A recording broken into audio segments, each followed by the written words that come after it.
Oggi vi faccio vedere come preparare ramen come una volta.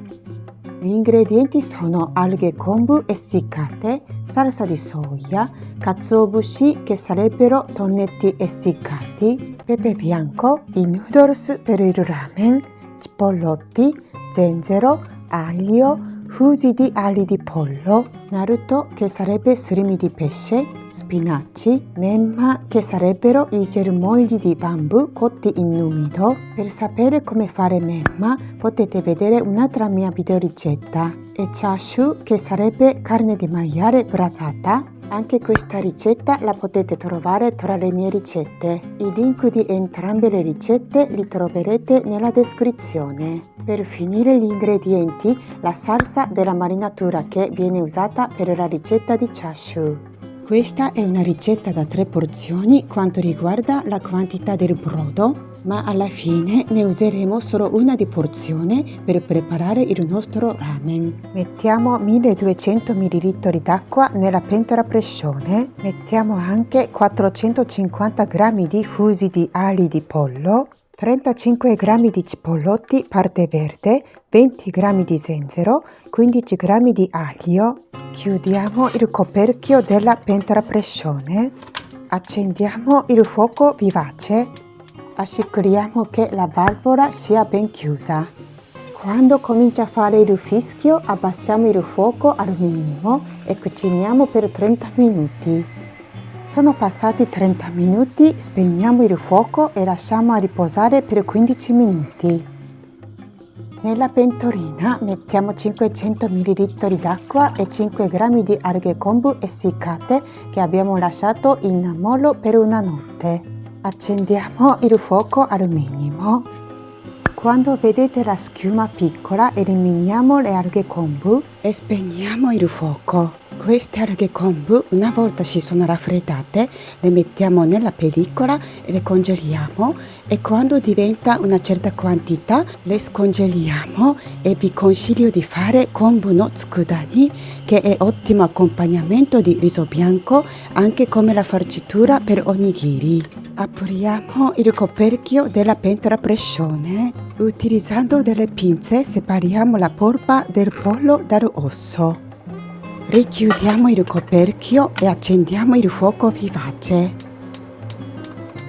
Quando comincia a fischiare di nuovo, abbassiamo il fuoco al minimo, cuciniamo per altri 15 minuti.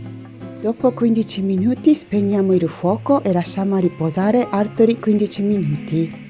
Apriamo il coperchio, eliminiamo lo zenzero e l'aglio e i cipollotti sgocciolandoli.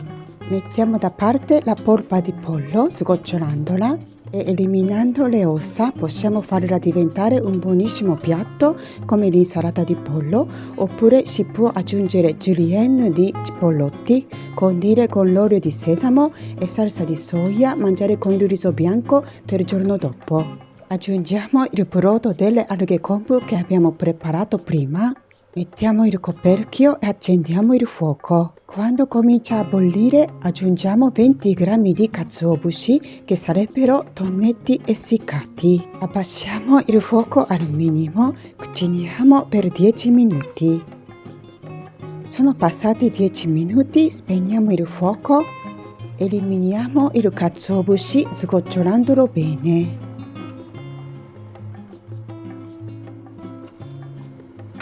Così abbiamo bel brodo per fare il ramen. Nell'acqua calda bollente mettiamo 90 g di noodles per il ramen.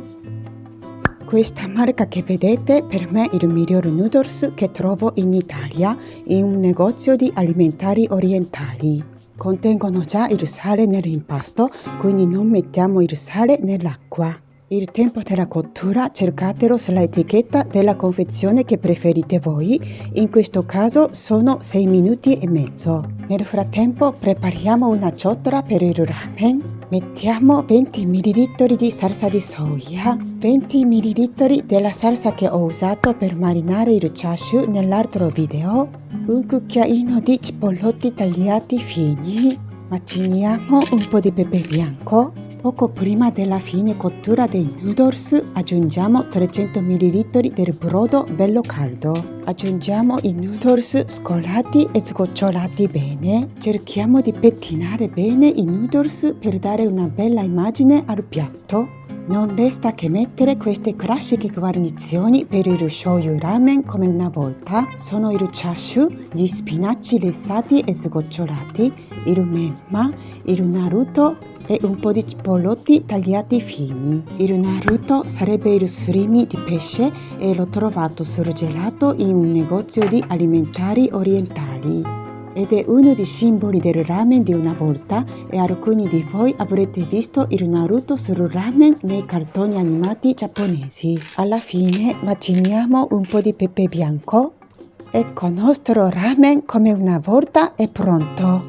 Come sto raccontando nel mio altro video che si chiama Storia del ramen, il shoyu ramen giapponese è nato nel 1910, quindi più di 110 anni fa. E ogni regione ha il proprio ramen, miso ramen, shio ramen, shoyu ramen e tonkotsu ramen. E si è sviluppato con gli anni sempre di più. Adesso è una rarità trovare il shoyu ramen con il naruto e il memma e gli spinaci. Una volta non si mettevano neanche le uova sul ramen. Se c'erano le uova, semplicemente le uova sode tagliate a metà.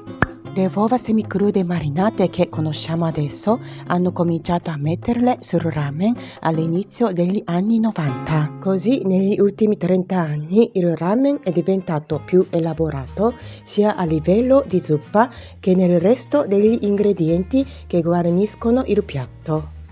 Così è nato il ramen che conoscete anche voi, più invitante e saporito, spesso ricco di guarnizioni. Ho voluto fare questa videoricetta per farvi conoscere come era il shoyu ramen prima di essere diffuso in tutto il mondo, utilizzando gli ingredienti che trovo in Italia perché vivo in Italia. Ora vi faccio vedere come si mangia. Prima sentiamo la bontà del brodo.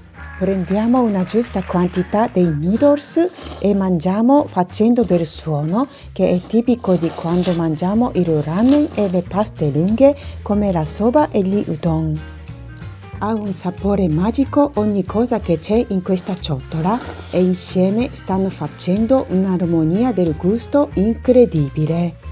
Questo video termina qui. Se vi è incuriosito questa ricetta mettete un mi piace e iscrivendovi al mio canale potrete scoprire tante altre ricette giapponesi. Cliccando l'icona della campanella riceverete l'avviso della prossima ricetta appena postata. Grazie per aver guardato questo video fino alla fine. Ci vediamo presto con prossima video ricetta. Ciao a tutti!